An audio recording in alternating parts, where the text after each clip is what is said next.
Shmini. Donc on est parachat Shmini, souvent ça tombe tout de suite après Pessah. Donc dans cette paracha principalement, il y a deux éléments. Le premier, c'est Aaron HaKohen qui vient sacrifier au début des Milouim. C'est quoi les Milouim? Quand il fallait inaugurer, Yohan, tu entends? Quand il fallait inaugurer le Mishkan, donc Aaron devait venir et commencer à faire les korbanot. Et Rashi dit sur le pasouk Kerav el HaMizbeach. Akadosh Baruch Hu, Moshe dit à Aaron, approche-toi. Pourquoi il dit approche-toi? Parce qu'il s'éloignait. Pourquoi il s'éloignait? Il était gêné. Il disait, j'ai honte, je suis pas matim, ou à cause de la faute du vaudor, ou il sentait qu'il n'est pas. Il lui a dit, et Rachid dit une phrase qu'elle est énormément reprise dans tous les livres sur la paracha. Il lui a dit, les kach nivrarta. C'est pour cela que tu as été choisi. Parce que tu es modeste comme ça, parce que tu te sens pas raoui, parce que tu viens pas comme ça, comme un homme, tu lui dis, ah, c'est moi, oui, moi je suis apte à faire. Non, tu sens que tu n'es pas raoui, tu n'es pas apte, tu es humble comme ça, alors les karnifrarta, pour ça, tu as été choisi. Qu'est-ce que ça veut dire? Ça veut dire la modestie de Aaron, son bon cœur, c'est eux qui lui ont donné, pas rien que cette place, mais cette grandeur de servir au Beth Amikdash. Déjà, la Gemara a dit, grâce à quoi Aaron a mérité d'avoir le pectoral. C'était un truc énorme. Il a le Shem Amefourach porté dans ses vêtements. C'est énorme. On dit, lève chez Samar Bigdoula Tachiv, ou Issa Choshen Ve'ephod. Le cœur qui s'était réjoui de la grandeur de son frère. Quand Moshe Rabbeinu, il a pris la place numéro 1 dans le peuple d'Israël. Aaron est sorti l'accueillir. Besimcha. La Torah témoigne. Vera Acha. Vesamar Belibo. Il va te voir, il va se réjouir dans son cœur. Ah, le cœur, il est content de voir son frère dans la grandeur. C'est pas comme ça en général. Quand le petit prend la place du grand, ou quand quelqu'un de plus faible que nous prend une grande position, on a un petit pincement de cœur. Et la Torah nous dit, le cœur qui s'est réjoui, l'écart nivrarta, pas ce que tu as de toutes ces qualités. Je veux relever ici, avant de parler du deuxième point de la paracha et voir comment ils sont reliés, on est dans la période entre Pessah et Shavuot. C'est la période qui est consacrée pour Tikkun Amidot. Comme ça écrit le Or HaMeir, comme ça écrit tous les Sfarim. C'est une période qui est consacrée à une préparation à Kabbalat Torah. Et comment on se prépare à Kabbalat Torah? En travaillant sur ces Midot. Le Rav Simcha Zissel dit que les 48 jours, avec le résumé du 49e, c'est pour travailler sur les 48 éléments qui sont cités dans les Pirkei Avot qu'on va commencer ce Shabbat, sur comment se préparer à Kabbalat Torah. Et là-bas, combien de choses sont vis-à-vis de son prochain? Savoir écouter son prochain, sourire à son prochain, accepter son prochain. Pourquoi? On est dans la période de Tikkun Amidot. Le Tikkun Amidot, au départ, c'est un travail que personne va apprécier. Au contraire, peut-être que les gens vont les utiliser contre nous. Un homme qui est modeste, qui est humble, des fois on profite pour le mettre de côté. Un homme qui est vatran, il laisse passer, c'est pas grave, il est mochel, il est ma'avir al midotav. Des fois, on peut avoir l'impression que les gens vont profiter de ça, la famille, pour justement, lui, c'est pas grave, lui, etc. Mais le jour où la place se libère, où la grandeur est à donner à quelqu'un, qui c'est qui prend la grandeur? Davka, celui qui était humble. Des fois, dans les familles comme ça, il y a une position de force. Qui est le mieux placé? Hein, chez la belle famille, chez les machins, qui est, ou dans une communauté, qui est le mieux placé? Il y a ceux qui sont modestes. Moi, c'est pas grave. Je suis prêt à prendre la deuxième ou la troisième position. Enbaya. Et les temps passent. Et à un moment, on dit, celui-là, trop gave, tan, orgueilleux. C'est pas lui qu'on va faire confiance. celui-là, trop nerveux, c'est pas à lui qu'on va faire confiance. Ah, celui qui est humble, là-bas, qui lâche, en général, oh, c'est lui qui prend la place. Ça veut dire que la place de la grandeur, quand je dis la place, je parle de la qualité d'une grandeur, d'une mission de grandeur. Qui c'est qui reçoit cette place? Celui qui travaille sur ses midotes. Qui fait la grandeur d'un homme? Justement, si au départ on a l'impression qu'il faut s'effacer, au final, c'est ça la grande place. Qui a pris Moshe Rabbeinu? Pourquoi on a pris Moshe Rabbeinu? Moshe Rabbeinu, il a dit, pendant 7 jours, il a dit à Kadosh Baruch Hu, Shlach na beyat tishlach, envoie par quelqu'un d'autre. Il dit le Midrash, Moshe Rabbeinu, il a dit, chaque homme est meilleur que moi. Je ne vois pas quelqu'un qui soit moins bien que moi pour aller cette mission.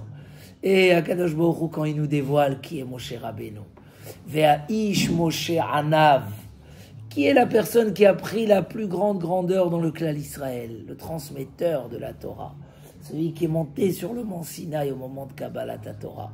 C'est Moshe Rabbeinu, le Ve'aish Moshe Anav. Travailler ses midot, c'est se rendre un grand homme. C'est se rendre un homme de qualité. Et pour ça, Kadosh Baruch Hu a demandé à chaque Ben Israël, comme ça écrit Rabbeinu Yonah, que chaque Ben Israël doit se sentir le peuple d'Hachem, le préféré d'Akadosh Baruch Hu. Et automatiquement, ça lui demande de se vêtir. Il dit là-bas de se décorer, de se maquiller des bons caractères. Le mot maquiller n'est pas tellement juste, mais les mots en hébreu veulent dire un peu ça. Ça veut dire s'entourer de perles de beauté. C'est quoi ces perles de beauté? C'est les midot tovot. Les midot, ça demande un encouragement pour travailler. Parce que comme on a dit au départ, l'impression numéro 1 que nous donne le Yetzer Hara, c'est que non, c'est en étant dur, c'est en étant méchant avec les autres, c'est en étant supérieur, c'est en montrant sa force, c'est comme ça. Oui, on peut nous faire croire que c'est comme ça. Mais le Hémet, tous ceux qui ont été choisis dans la Torah, c'est par leur bonne méthode, par leur gentillesse. Abraham Avinu, c'était la base du chesed. Chesed l'Abraham. Le chesed, oui. Des fois, on a l'impression que peut-être ils vont profiter de notre chesed. Eh ben non. L'écart nivrarta, parce que tu as honte. Parce que tu sens que c'est pas à toi la plus belle place. Parce que tu sens que tu es rien. L'écart nivrarta. Aaron Cohen, il aurait pu très bien se décharger et dire, moi, j'ai rien fait dans le Vaudor. Eh bien, il a rien fait. Il a voulu sauver le clan d'Israël. Qu'est-ce qui s'est passé là-bas? Ils ont voulu faire le Vaudor. Chour, le grand-père de Betzalel, s'est imposé. Qu'est-ce qu'ils ont fait? Ils l'ont tué. Ils l'ont tué. Alors, Aaron, il a dit, si moi aussi je m'impose, ils vont me tuer, ils n'auront plus de capara. Je vais faire tirer les choses. Je vais faire traîner les choses. Et à la fin, ça n'a pas traîné. Ils étaient trop motivés, ils ont fait... Il n'a rien fait. Aaron Cohen, il a préféré dire, oui, je préfère prendre sur moi. Me purifier, dire que j'ai tort. Pourquoi dire qu'on a tort quand on n'a pas tort? Mais quand tu dis que tu as tort, automatiquement, ça t'amène à une réparation, à une amélioration. Donc même si tu n'as pas tort, les bonnes midotes, il faut une motivation. Hein, le Gaon de Vilna nous dit « Ika chiyuta adam ushvirat midot ». L'essentiel de la vie d'un homme, c'est pour casser ses midotes. Mais il faut une motivation, il faut savoir que c'est une grande qualité. Il faut savoir qu'à travers la réparation des midotes, on arrive à des grandes choses. On accomplit les mitzvot dans leur perfection. On fait énorme bien de bien autour de nous.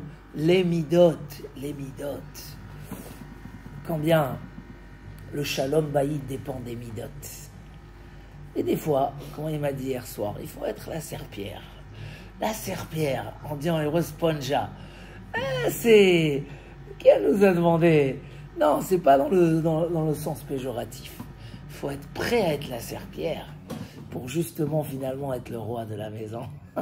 Parce que quand tu es prêt à tout, alors tu sais, comment il a dit l'autre, moi j'ai compris, Shalom Baït c'est dur sur dire tout oui. J'ai dit mais ça répond pas à tous les problèmes de Shalom Baït, ça répond, mais derrière ça, le fait que dans son esprit, il est prêt à tout donner, automatiquement, ça y est, il n'a pas vraiment besoin de tout donner, il se donne sa grandeur sans avoir besoin de tout donner. Donc quand on arrive après à la fin de la paracha, on va parler de la cacheroute. Tout à l'heure, on a cité, et à la fin de la cacheroute, c'est marqué Ki ani Hashem Elokechem hama'ale etchem me'eretz Mitzrayim. Les commentateurs, Rashi, la Gemara, derrière ça, avant ça, elle dit c'est quoi? Pourquoi ici c'est marqué le langage?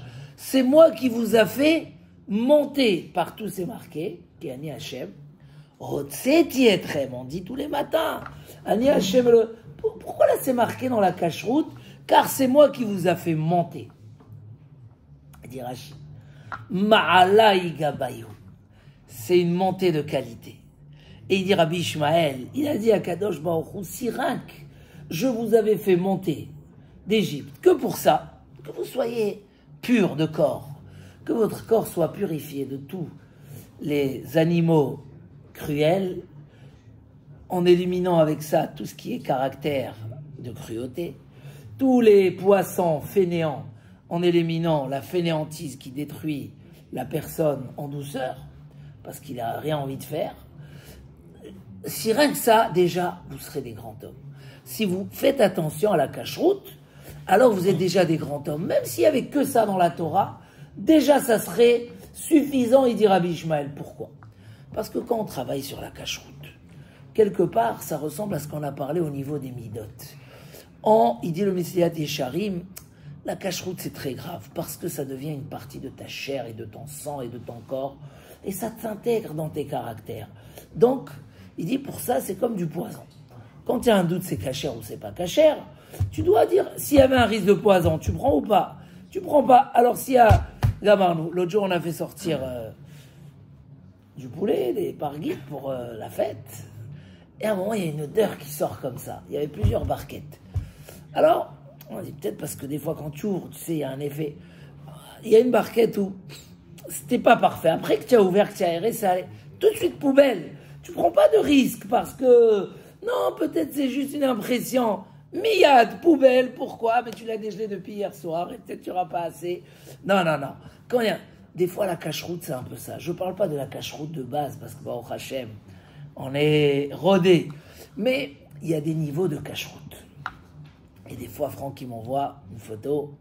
Est-ce qu'on prend cette cacheroute-là ou pas? Des fois, pourquoi se casser la tête? Et c'est cachère. C'est cachère. Ashgacha, Rav du Brésil, je sais pas, est-ce qu'il existe? Rav d'Italie, Rav de Mykonos, Rav de, je sais pas. Tu sais pas, alors il y a un tampon Mère Patli, et au pire, qu'est-ce que ça va faire? Moi je vais dire, non. Quand tu choisis quelque chose d'important, tu vérifies. Est-ce que c'est une bonne marque? Est-ce que ça tient la route? Surtout si tu le payes cher, etc. Il dit à Kadosh Baruch Hu, sache que la cacheroute, elle a une conséquence directe sur toi. Le jour où tu voudras comprendre quelque chose, voir quelque chose, surmonter quelque chose, comment tu vas faire? Comment tu vas faire? Vous savez ce qu'écrit le Bach, le Bait Hadash? Il écrit, je sais pas, c'était une génération de Chachamim. Il dit, tu sais pourquoi tous les jeunes sont attirés après les bars et les cafés, et les boîtes, et ils sont ratsoufim, ils sont audacieux, azépanim, parce que les parents leur donnent du lait pas cachère quand ils sont petits, quand ils sont bébés. Il écrit des mots très durs. Je sais pas qu'est-ce qu'il y avait comme jeunes dans sa génération, mais il parle des jeunes, ouai. Ils sont azépanim, ils ont pas hirat shamaim, etc. Parce que leurs parents leur a donné du lait pas cachère. La Torah veut nous apprendre qu'il y a des conséquences. Le jour où l'homme il arrive à son moment de grandeur, à son challenge de vie, le jour où l'homme, attention, la cacheroute elle influence sur l'homme. La Torah elle dit Ama'ale. En fait, tu vas manger cachère pendant 20 ans. Toi, tu n'as pas vu les conséquences, tu ne sais pas les voir. Tout ça, la Torah elle les voit. Mais il y a un jour où toi aussi tu vas les voir. Tu vois que Hachem Ishmor, quand il y a une épreuve de Emouna, un homme il passe une épreuve. Il y a des épreuves dans la vie. C'était déjà déterminé du début de notre route et du début du monde. L'homme a été créé pour faire les mitzvot et la hamot bani sayon. Avraham Avinu, combien des épreuves il a eu, Yohan? 10, alors qui commence les saoud. Il y a on perd la Emouna. Il m'a dit, je perds ma Emouna. Je dis, qu'est-ce que tu perds la Emouna? Toi, tu as une Emouna de costaud comme du... il dit, pourquoi? Bon, Hachem, c'était que des mots, il n'a pas perdu sa Emouna. Je l'ai revu à la tfila, je l'ai revu se renforcer, etc. Mais il a eu un moment comme ça, où il dit, je perds ma Emouna, je comprends pas. Il y a des moments, et là, la grandeur d'un homme, à ma'aletrem. Est-ce que ça t'a élevé? Est-ce que ça t'a monté? Au moment du Nisayon, il y a un, ça y est, fuit, il descend, il tombe tous les escaliers. Et l'autre, il tient bon. Pourquoi? Lui, il a fait du sport, lui, il n'a pas fait du sport. Lui, il a travaillé sur l'équilibre, lui, il n'a pas travaillé sur l'équilibre. La cache-route, c'est important. On ne peut pas dire... justement, qui c'est qui dit que c'est pas grave la cache-route? C'est les gens d'en bas. Les gens les plus tzadikim, quand bien que tu montes dans les niveaux, ils vont faire attention, ouais. Jusqu'au plus petit détail. Pourquoi ça devait être le contraire? Non, les gens qui sont en haut dans la Kdusha, dans la crainte d'Hachem, une chose qui a contribué à leur grandeur, c'est ça. C'est qu'ils ont fait attention à la cache-route. Il y a un doute. J'ai dit tout à l'heure, et je veux que vous le retenez, j'étais à un mariage de quelqu'un qui était là ce matin. Ça fait, son fils, il doit avoir 7 ans. Donc ça fait 8 ans de cette histoire. Et j'étais à son mariage, je me rappelle comme hier. Il y a quelqu'un qui m'a dit, ah, la cache-route, c'est de la politique, etc. Alors, qu'est-ce que tu réponds à quelqu'un comme ça? Nous, on sait que c'est pas de la politique. Mais je lui ai dit, regarde, tu sais, je sais que tu as offert un Sefer Torah pour ton grand-père. Tu sais combien tu l'as payé? Il me dit 5 000 €. Je lui ai dit, non, tu te trompes. 40 000 €, 30 000 € à l'époque, c'était 30 000 €. Il m'a dit, ah bon, ouais, c'est vrai, je vais voir. Il a regardé, ah, c'est vrai, on a payé 30 000 €. Donc tu ne payes pas 30 000 € pour quelque chose dans quoi tu n'y crois pas, du gras. Ok, et ben dans le Sefer Torah que tu as acheté, il y a là-bas Parashat Shemini, il ne faut pas manger les animaux tels et tels, il ne faut pas manger les poissons tels et tels, il ne faut pas manger les vers de terre, il ne faut pas manger les volailles tels et tels. Voilà d'où elle sort la cache-route. Quand tu vas acheter au McDonald's un sandwich et ils t'ont mis dedans, c'est marqué dans la Torah. Et tout à l'heure, on a rajouté l'histoire de la viande et du lait, on a rajouté l'histoire de l'avalement des ustensiles, on a rajouté dans le pain tout ce qui est les troumotes et les maasrot, et on a rajouté tout ce que Chachamim ont interdit de la cuisson des goyim, etc. Voilà les 4 éléments, c'est important pour toi, voilà les 4 éléments de la cache-route. Mais la Torah nous dit derrière ça, ne crois pas que c'est des petits détails, ne crois pas. C'est des choses que leur importance, elle arrive aux sphères les plus élevées. Parce que où tu vas devenir, qu'est-ce qui va être ton niveau, ça va être l'importance que tu as donnée à la cache-route. Donc on ne peut pas négliger. Oui, il faut améliorer, il faut prendre de mieux en mieux, monter de niveau dans la cache-route. Pourquoi tu es monté de niveau dans la cache-route? Parce que je veux éviter peut-être d'avoir mangé quelque chose qui n'est pas cachère avec le tampon, mais parce que la surveillance était compliquée. Parce que cette structure avait trop à gérer, parce que cette structure ne gère pas bien dans certains cas, parce que je ne connais pas c'est qui ce rave-là et d'où il sort, etc. Et effectivement, comme dans chaque chose, il y a du bon, il y a du faux. Demain, tu vas aller acheter une montre et il y a un risque que c'est marqué dessus Rolex, mais que c'est une fausse. Tu ne prends pas de risque. Tu veux pas... C'est pas grave, tout le monde, ils vont voir que sur ta montre, sur ta main, c'est marqué Rolex. Non, je veux une vraie. Parce que le jour où je vais aller la revendre, ou le jour où elle va se casser, je veux que ça soit une vraie. Donc c'est comme ça. Kiani Hashem Ama'ale Etrem. Savoir qu'on est choisi à la grandeur, quand j'ai à la grandeur, être un grand homme, et avoir des grands enfants, et avoir des grandes actions, et gérer des grandes choses dans notre vie. On est choisi par les bonnes midotes, par le niveau d'où qu'on est. Un homme, voilà, vous allez commencer la Gemara la semaine prochaine, vendredi. Hein?